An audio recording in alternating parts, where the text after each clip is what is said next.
ஓம் Saravanabhava channel வாயிலாக உங்களை சந்திப்பதில் பெருமகிழ்ச்சி அடைகிறேன். இன்றைய பதிவு பங்குனி மாத ராசி பலன்கள். முதலில் இந்த பங்குனி மாதத்துக்குரிய கிரக நிலைகளை பார்க்கலாம். குரு பகவான் வக்ரமாக இருந்தார் அல்லவா, கடந்த சில மாதங்களாக. இப்போ வக்ர நிவர்த்தி அடைந்து மிதுனத்தில் அமர்ந்து கொண்டு பலனை தரப்போகிறார். யாசிசுவலா ராகு பகவான் கும்பத்திலும் கேது பகவான் சிம்மத்திலும் வீற்றிருக்க, சனி பகவான் மீனத்தில், சூரிய பகவான் இந்த மாதம் முழுவதும் சனி பகவானோடு இணைந்து மீனத்திலிருந்து பலனை கொடுக்க போகிறது. சுக்கிர பகவான் உச்சமாக மீனத்தில் அமர்ந்திருக்க, இந்த பங்குனி மாதம் 12ஆம் தேதி அன்று, அதாவது 26/3/2026 அன்று சுக்கிர பகவான் மேசத்துக்கு பயிற்சி அடைகிறது. அதே போல் புதன் பகவான் செவ்வாயும் எங்கே இருக்காருன்னா கும்பத்தில் அமர்ந்திருக்கார். இந்த செவ்வாய் பகவான் கும்பத்தில் இருந்து மீனமனைக்கு பயிற்சியாகிறது இந்த பங்குனி மாதம் 20ஆம் தேதி. அதே போல் பங்குனி மாதம் 28ஆம் தேதி அன்று புதன் பகவான் மீனமனைக்கு பயிற்சி அடைகிறது. ஸோ இந்த கிரக அமைப்புகளை வைத்துக்கொண்டு இந்த பங்குனி மாதம் என்ன மாதிரியான பலன்கள், எப்படி இருக்க போகுது, எதை செய்யலாம், எதை செய்யக்கூடாது, என்ன மாதிரியான தெய்வ வழிபாடு உகந்தது என்பதை பற்றி இந்த பதிவில் நம்ம டீட்டெயிலாக பார்க்க போகிறோம். இந்த பதிவை முழுவதுமாக பாருங்க. கண்டிப்பாக ஏதாவது ஒரு ரூபத்தில் உங்களுக்கு யூஸ்ஃபுல்லாக இருக்குங்கிறதுல எந்தவித மாற்று கருத்தும் கிடையாது. நம்ம சேனலை நீங்கள் ஃபர்ஸ்ட் டைம் பார்ப்பவர்கள் என்றால் மறக்காம சப்ஸ்கிரைப் பண்ணிக்கிங்க. மிதுன ராசி அன்பர்களே, பங்குனி மாதம் எப்படி இருக்க போகுது அப்படின்னு பார்க்கும் பொழுது, உங்கள் ராசிநாதன் என்று சொல்லக்கூடிய புதன் பகவான் பாக்யஸ்தானத்தில், அதாவது 9ஆம் இடத்துல அமர்ந்திருக்கார். அப்போ பாக்யஸ்தானத்தில் அமர்ந்து கொண்டு குருவின் பார்வை பெற்றிருக்கிறது ஒரு நல்ல அமைப்பு. அப்போது நீங்கள் நன்றாக இருக்க போகிறீர்கள், அதில் எந்த மாற்று கருத்து இல்லை. உங்களுக்கு பாக்கியம் தர காத்து கொண்டிருக்கிறது, அதில் எந்த மாற்று கருத்து இல்லை. ஆனால் 6ஆம் அதிபதியோடு சேர்ந்திருக்கு. அப்போ சில சமயங்கள் அது செவ்வாய் பகவானாக இருக்கிறது. அப்போ சில சமயங்களில் கோபம், ஆக்ரோஷம் என்பது டக்குன்னு வரும். அப்போது நிதானம், பொறுமை என்பது ரொம்ப அவசியம். ஏன்னா அங்கே உங்கள் ராசிநாதனோட ராகு என்கின்ற சர்ப்ப கிரகமும் சேர்ந்திருக்குங்கிறத ஞாபகத்தை வச்சுங்க. மற்றபடி உங்கள் எண்ணத்திலும் செயலிலும் சிந்தனையிலும் எந்த மாற்றமும் இல்லை, நல்லதாக இருக்க போகிறீங்க. பட் என்னென்னா, கொஞ்சம் கோபம், ஆக்ரோஷத்தை மட்டும் கண்ட்ரோல் பண்ணிட்டாலே போதும். இந்த மாதம், இந்த பங்குனி மாதம் சிறப்பை தரக்கூடிய ஒரு நல்ல மாதமாகவே இந்த மிதுனத்துக்கு அமையும். ஏன்னா குரு உட்கார்ந்துருக்கார் உங்கள் ராசியில். கடவுளினுடைய அனுகிரகத்துக்கு சொந்தக்காரராக இருக்கக்கூடிய குரு பகவான் உங்கள் ராசியில் அமர்ந்திருக்கார். அப்போ கடந்த 2-3 மாதங்களாகவே அந்த குரு பகவான் வக்ர நிலையில் இருந்தார். இப்போ வக்ர நிவர்த்தி ஆகிவிட்டது. அப்போ பெரிய மனிதர்களின் தொடர்புகளை கொடுக்கக்கூடிய அமைப்புகள்ங்கிறது இந்த காலகட்டம் சிறப்பு பெறும். குல தெய்வ வழிபாடு இந்த மிதுனத்துக்கு சிறப்பை தரக்கூடிய அம்சத்தில் இருக்குது. குழந்தைகளினுடைய, அதாவது அந்த குழந்தைகள் மேலே கொஞ்சம் ஆர்வம், அந்த குழந்தைகள் மேலே கொஞ்சம், அதாவது என்ன சொல்கிறது, குழந்தைகளினுடைய அனுகூலம் கிடைக்கக்கூடிய, குழந்தை பாக்கியம் இல்லாத இந்த மிதுன ராசி என்பர்களுக்கு குழந்தை பாக்கியத்தை தரக்கூடிய அம்சம் இந்த காலகட்டம் சிறப்பு பெறுகிறது அப்படின்னு சொல்லுவேன். ஏன் இதை ஸ்ட்ராங்காக நான் இந்த இடத்துல சொல்கிறேன் அப்படின்னா, 5க்குரியவன், பூர்வ புண்ணிய ஸ்தானத்தின் அதிபதி, குழந்தை ஸ்தானத்தின் அதிபதியாக இருக்கக்கூடிய சுக்கிர பகவான் உச்ச பலத்தோட வலிமையாக இருக்கின்ற காரணத்தாலும், குழந்தை காரக கிரகம் என்று சொல்லக்கூடிய குரு பகவான் 5ஆம் இடத்தை பார்க்கறதுனால குழந்தை பாக்கியம் கிடைக்கும். கடவுளினுடைய அனுகிரகத்தால், அதாவது எத்தனையோ தெய்வங்களை வழிபட்டிருப்பீங்க, எத்தனையோ இஷ்ட தெய்வங்களை வழிபட்டிருப்பீங்க, குலதெய்வத்துக்கு போயிருப்பீங்க, எத்தனையோ பரிகாரம் செய்திருப்பீங்க. ஆனால் இந்த மாதம் பார்த்தீங்கன்னா குழந்தை பாக்கியத்துக்கு உகந்த மாதமாகவே இந்த மிதுனத்துக்கு அமையப்பெறுகிறது. குழந்தைகள் நன்றாக வளரக்கூடிய அமைப்பு, குழந்தை நன்றாக படிக்கக்கூடிய அமைப்பு, குழந்தைகள் மேலே அக்கறை, குழந்தைகளுக்கு என்ன, குழந்தைகளினுடைய ஆசைகளை நிறைவேற்றக்கூடிய அமைப்புகள், சந்தர்ப்பங்கள் இந்த மாதம் சிறப்பு பெறும். அப்போ குழந்தையை பற்றிய சிந்தனைகள், குழந்தைகளுக்கு ஏதாவது செய்யணுங்கிற எண்ணங்கள், இதெல்லாம், அதாவது குழந்தையின் மேலே, குழந்தையை நினைக்காமல், குழந்தையை பற்றிய சிந்தனை இல்லாமல் இந்த மாதம் இருக்காது. முயற்சி ஸ்தானத்தின் அதிபதி, தைரிய வீரியத்தை கொடுக்கக்கூடியவன் யார் அப்படின்னா சூரிய பகவான். அவர் 10ஆம் இடத்துல உட்கார்ந்திருக்கார், திக்பலத்தோட வலிமையாக உட்கார்ந்திருக்கார். அப்போ 3ஆம் இடம் முயற்சி ஸ்தானம் வலுப்பெறுகிறது. உங்கள் ராசி அதிபதி 3ஆம் இடத்தை பார்க்கறது சிறப்பு. அப்போ முயற்சியால் வெற்றி அடையக்கூடிய ஒரு அற்புதமான ஒரு மாதம். அது குறிப்பாக இந்த எக்ஸாம் எழுதுறது, அரசு எக்ஸாம் எழுதுறது அல்லது ஏதாவது ஒரு போட்டித் தேர்வில் வெற்றி பெறக்கூடிய வாய்ப்புகள் அல்லது போட்டித் தேர்வில் கலந்து கொள்ளக்கூடிய எண்ண உணர்வுகள், இதுவரைக்கும் அந்த எண்ணமே வரலைன்னா கூட இப்போ மிதுனத்துக்கு தூண்டி இழுக்கும்.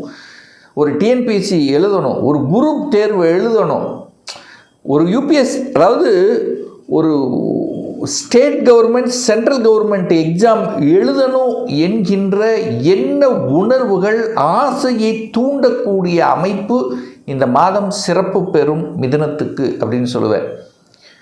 3ஆம் அதிபதியான அந்த சூரியன் எங்கே போய் 10ஆம் இடத்தில் அமர்ந்து கொண்டு சனி பகவானோட இணைகிறது. அப்போ யாருக்கும் அந்த 3-8 கனெக்ட் ஆகுது. அப்போ யாருக்கும் ஜாமீன் கையெழுத்துங்கிறது மட்டும் போடக்கூடாது. ஏன்னா 3-8 கனெக்ட் ஆனாலே இங்கே ஜாமீன் சார்ந்த விஷயங்கள், கையொப்பம் சார்ந்த விஷயங்கள், ஏன்னா புதன் ராகுவோட சேர்ந்துருக்கு. ஸோ இந்த விஷயத்தில் மட்டும் கொஞ்சம் கவனம். இந்த தகவல் தொடர்பு துறையில் வரக்கூடிய மெசேஜ், வாட்ஸ்அப்பில் வரக்கூடிய மெசேஜ், ஸோ இதில் எல்லாம் கொஞ்சம் கவனத்தோடு இருக்கணுங்கிறத ஞாபகத்தில் வச்சுக்கோங்க. ஏன்னா புதனுங்கிறத கம்யூனிகேஷன் ராகுவோடு சேர்ந்துருக்கிறதுனால உங்களை ஏமாற்றுவதற்கான வாய்ப்புகள் இருக்குது. நீங்கள் ஏமாறக்கூடாதுங்கிறத ஞாபகத்தில் வச்சுக்கோங்க. 4ஆம் அதிபதி சுகத்தை கொடுக்கக்கூடியவன் புதன் பகவான். அந்த புதன் பகவான் ராக இருக்கிறதுனால பிரம்மாண்டமான ஒரு ஆசையை வளர்க்கும். ஒரு பெரிய வீடு அப்படின்னாலே ஒரு பெருசாக இருக்கணும், விசாலமாக இருக்கணும், பெரிய அந்த மாதிரியான எண்ண உணர்வுகளை கொடுக்கக்கூடிய அமைப்பு. ஏன்னா 4ஆம் அதிபதியோடு ராகு, பிரம்மாண்ட காரக கிரகமான ராகு இணைஞ்சிருக்கு. அங்கே செவ்வாய் இருக்குது. கடனை வாங்கி ஒரு வீட்டை வாங்கக்கூடிய அல்லது இடத்தை வாங்கக்கூடிய அமைப்புகள் இந்த பங்குனி மாதம் சிறப்பு பெறும். ஏன்னா வீட்டுக்கு காரக கிரகம் என்று சொல்லக்கூடிய சுக்கிரன் இப்போ உச்ச பலத்தோட வலிமையாக இருக்கார். எது வரைக்கும்? இந்த பங்குனி மாதம் 12. அதற்கு அப்புறம் பார்த்தீங்கன்னா 11ஆம் இடமான லாபஸ்தானத்தில் இருக்குது.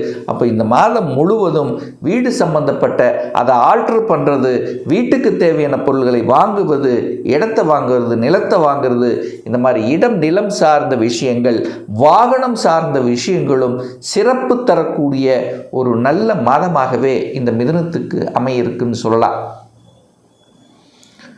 பூர்வ புண்ணியம் பலப்படுகிறது, அஞ்சுக்குரியவன் வலிமை பெறுகிறது. அப்போ பூர்வீகம் சார்ந்த விஷயங்கள், பூர்வீகத்தில் ஏதாவது ஒரு பிரச்சனை இருக்கா அதை தீர்த்துக்கலாம்.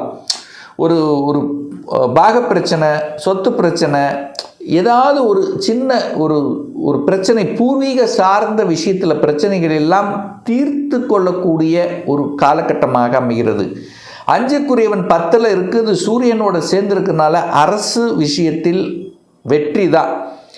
அரசாங்க விஷயத்தில் வெற்றி, அரசு தேர்வில் வெற்றி, போட்டித் தேர்வில் வெற்றி அடையக்கூடிய தன்மை, அதிகாரம், அட்மினிஸ்ட்ரேஷன், தலைமை பண்பு, நிர்வாகத்தன்மை கொடுக்கக்கூடிய அமைப்புகள், அரசாங்கத்தில் இருக்கின்றவர்கள், ஆளுமை தன்மையில் இருக்கின்றவர்களுக்கு கொஞ்சம் அலைச்சல், திருச்சல், டென்ஷன், ப்ரெஷருங்கிறது இருக்கும். ஏன்னா 8ஆம் அதிபதி சூரியன் சனி இணைகிறது அல்லவா?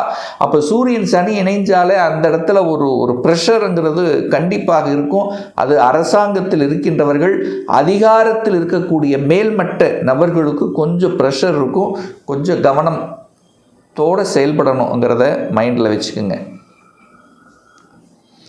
6ஆம் அதிபதி செவ்வாய் பகவான் பாக்கியஸ்தானத்தில் இருக்குது, குருவின் பார்வையில் இருக்கிறதுனால செவ்வாய் சம்பந்தப்பட்ட ரியல் எஸ்டேட் சார்ந்த விஷயங்கள், நிலம் சம்பந்தப்பட்ட விஷயங்கள், கட்டிடம் சம்பந்தப்பட்ட விஷயங்கள், சிகப்பு நிற சம்பந்தப்பட்ட விஷயங்கள் அத்தனையும் சிறப்பு பெறுகின்ற ஒரு நல்ல மாதம். மருத்துவத்துறையில் இருக்கின்றவர்கள், இந்த மிதுனத்தில் இருக்கக்கூடிய மருத்துவர்கள் துறையில் இருக்கின்றவர்களுக்கெல்லாம் ஒரு பெயரையும் ஒரு புகழையும் ஒரு நல்ல தன்மையை, உணர்வை கொடுக்கக்கூடிய, எழுச்சியை தரக்கூடிய அமைப்பு இந்த மாதம் இருக்கிறது. திருமணம் விஷயங்கள் எப்படி சார் இருக்கும் அப்படின்னு நீங்கள் கேள்வி கேட்டீங்கன்னா, 7ஆம் இடத்தை பார்க்கணும். 7ஆம் அதிபதி யார்? குரு பகவான். அந்த குரு பகவான் இப்போ வக்ர நிவர்த்தி அடைந்து நேர 7ஆம் இடத்தை பார்க்குறார். 7க்குரியவன் 7ஆம் இடத்தை பார்க்கக்கூடிய நிகழ்வு இருக்கக்கூடிய இந்த காலகட்டத்தில் திருமண விஷயத்தில் எந்த தடையும் ஏற்படுத்த போவதில்லை இந்த மிதுனத்துக்கு. ஏது ஸ்ட்ராங்காக சொல்கிறேன்னா, 7க்குரியவன் 7ஆம் இடத்தை பார்க்குறார், திருமணஸ்தானத்தை பார்க்குறார். கலத்திர காரக கிரகமான சுக்கிரன் இப்போ உச்சமாக இருக்குது. அது இந்த பங்குனி 12க்கு அப்புறம் பார்த்தீங்கன்னா 11ஆம் இடமான லாபஸ்தானத்தில் போய் அமர்ந்து 5ஆம் இடத்தையே பார்க்குது. அப்போ 5-11 கனெக்ட் ஆகுது. இயற்கையாகிய இறைவன் கொடுத்த அந்த வரத்தின் அடிப்படையில் திருமணம் சார்ந்த அனைத்து விதமான சுப காரியங்கள் உங்களுக்கோ உங்கள் குடும்ப உறுப்பினர்களுக்கோ நடக்கக்கூடிய சந்தர்ப்பங்களை நிச்சயமாக உருவாக்கும். இதில் எந்தவித மாற்று கருத்தும் கிடையாது. சார், வேலை சார்ந்த விஷயம், தொழில் சார்ந்த விஷயங்கள் எப்படி இருக்குது? 3 கிரகங்கள் 10ஆம் இடத்தில் இருக்குது. செவ்வாயும் போய் இருக்கிறது. அப்போது கண்டிப்பாக சூரியன் பலம் பெறுகிறார். சனி அங்கே இருக்குது. சர்வீஸ் இண்டஸ்ட்ரி நல்லா இருக்குது. சுக்கிரன் சம்பந்தப்பட்ட கலைத்துறையில் இருக்கின்றவர்களுக்கு கூடுதல் அனுகூலங்கள் தரக்கூடிய அமைப்பு. அங்கே புதனும் போய் அமர்கிறார். தகவல் தொடர்பு துறையில் ஜொலிக்கக்கூடிய அமைப்பு. ஸோ இப்படி தொழில், வேலை, வியாபாரத்தில் நல்ல பல மாற்றங்களை கொடுக்கக்கூடிய, அதாவது ஒரு புதிய டெக்னிக்கில் புகுத்தக்கூடிய நல்ல திறமைமிக்க தொழிலாளர்கள் உங்களுக்கு கிடைக்கக்கூடிய அம்சத்தில் இந்த மாதம் இருக்கிறது. இந்த மாதம் லாபத்தை அனுபவிக்கக்கூடிய ஒரு மாதம். நல்ல செய்திகளை கொடுக்கக்கூடிய ஒரு நல்ல மாதம். பண புழக்கத்தை தரக்கூடிய ஒரு நல்ல மாதம். இடம், நிலம், வண்டி, வாகனங்கள் வாங்கக்கூடிய ஒரு அற்புதமான ஒரு மாதம் இந்த மிதுன ராசி அன்பர்களுக்கு. இன்னும் ஒரு துல்லிய பலன் உங்களை பற்றி தெரிஞ்சுக்கணும்.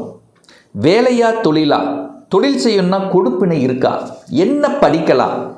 என்ன படித்தா நம்முடைய ஃப்யூச்சர் நன்றாக இருக்கும்? என்ன படிப்பதற்குண்டான கொடுப்பினை நம்முடைய ஜாதகத்தில் இருக்குது? ஏன் திருமணம் டிலே ஆகிட்டே இருக்குது? எப்போ தான் திருமணம் நடக்கும்? எப்போ ப்ரமோஷன் கிடைக்கும்? எப்போ குழந்தை பாக்கியம் கிடைக்கும்? எப்போ வீடு கட்டுவேன்? இது போன்ற கேள்விகளுக்கு துல்லியமான பலனை நம்மால் கூற முடியும். ஒரு பர்சனல் கன்சல்டேஷன் எடுத்துக்கணும், ஒரு சுயஜாதகம் பார்க்கணும் என்று விருப்பப்படக்கூடிய அன்பர்கள் டிஸ்பிளே தெரியக்கூடிய நம்பருக்கு வாட்ஸ்அப் மூலியமாகவோ ஃபோன் கால் மூலியமாகவோ தொடர்பு கொண்டு அப்பாயின்மெண்ட் பெற்றுக்கொண்டு நேரடியாகவோ அல்லது ஆன்லைன் மூலமாகவோ கன்சல்டேஷன் எடுத்துக்கலாம். நம்முடைய அலுவலகம் கோயம்புத்தூரில் அமைந்துள்ளது. அதாவது கோயம்புத்தூரிலிருந்து மேட்டுப்பாளையம் செல்லும் வழியில் வெள்ளக்கிணர் பிரிவு அன்னபூர்ணா ஹோட்டலுக்கு பக்கத்தில் அமைந்துள்ளது. பிரியர் அப்பாயின்மெண்ட் வாங்கிட்டு நேரடியாக கன்சல்டேஷன் எடுத்துக்கலாம். மீண்டும் ஒரு நல்ல பதிவில் உங்களை சந்திக்கும் வரை உங்களிடமிருந்து விடைபெறுவது உங்கள் அஸ்ட்ராலஜர் டாக்டர் சதீஷ்.